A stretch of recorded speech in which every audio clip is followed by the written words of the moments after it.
तो और एक बात है, उस तीर्थराज प्रयाग में हमें जाना पड़ता है, वह एक स्थायी है, वह प्रयागराज वहीं रहते हैं, कहीं नहीं जाते। लेकिन जो संत समाज रूपी तीर्थराज प्रयाग है, ये तो चलता फिरता प्रयागराज है।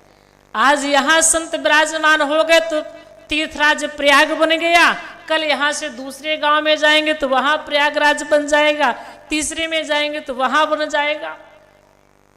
तो ये तो चलता फिरता तीर्थराज प्रयाग है। मुद मंगल में संत समाजो, जो जग जंगम तीर्थराजो जंगम है, ये चलता फिरता है। तो किसी ने कहा कि महाराज पहले ये बताइए कि जो प्रयागराज है वहां तो गंगा जी की धारा है, आप लोग गए होंगे तो आप लोगों ने देखा होगा, बड़ी विशाल गंगा माता की धारा है। फिर एक ओर से यमुना जी की धारा आती है ना, और फिर दोनों बीच में मिलते हैं तो संगम हो जाता है, वहीं सरस्वती जी की भी धारा है। और फिर उस यमुना गंगा जी के बीच में आप देखेंगे थोड़ा किनारे पर तो वहां एक बट वृक्ष लगा हुआ है, लगा है ना बट वृक्ष, जिसका कभी अंत होता ही नहीं है, कितना भी प्रलय हो जाए वो बट वृक्ष वहीं पर स्थापित रहता है।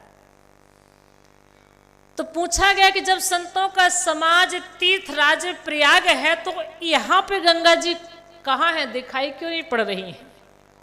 इस संत समाज रूपी प्रयाग में भी तो गंगा जी होनी चाहिए, यमुना जी होनी चाहिए, सरस्वती होनी चाहिए, बट वृक्ष होना चाहिए, तो कहाँ है?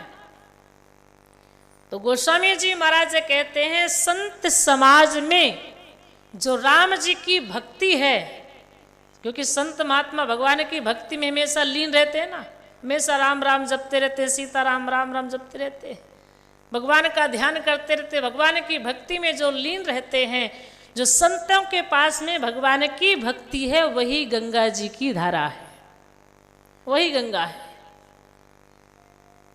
फिर संत समाज हमें क्या बताता है? शास्त्र कहते हैं ये कर्म करना चाहिए, ये कर्म नहीं करना चाहिए।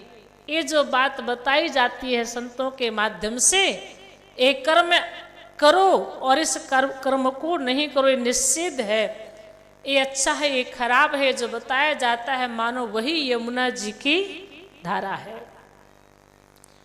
और संत महात्मा फिर बैठ करके भगवान के गूढ़ तत्व को बताते हैं, परमात्मा कैसा है, परमात्मा का अवतार क्यों होता है, भगवान कैसी कैसी लीलाएं करते हैं, भगवान की उन लीलाओं को कथाओं को सुन करके जीव का उद्धार हो जाता है।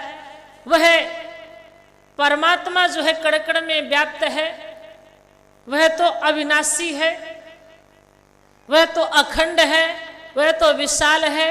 ये जो सारी बातें बताई जाती हैं वही मानो सरस्वती जी की धारा है। जो ब्रह्म के तत्व को कहा जाता है वही सरस्वती है।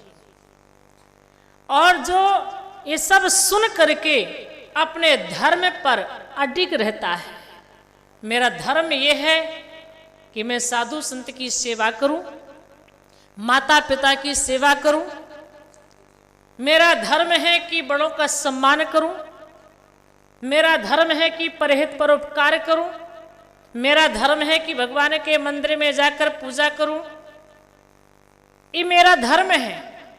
जो अपने धर्म पर अडिग रहता है, कितनी भी विषम परिस्थिति आ जाए वह अपना धर्म नहीं छोड़ता है, कितना भी संकट का समय आए अपने माता पिता की सेवा नहीं छोड़ता है, भजन नहीं छोड़ता है।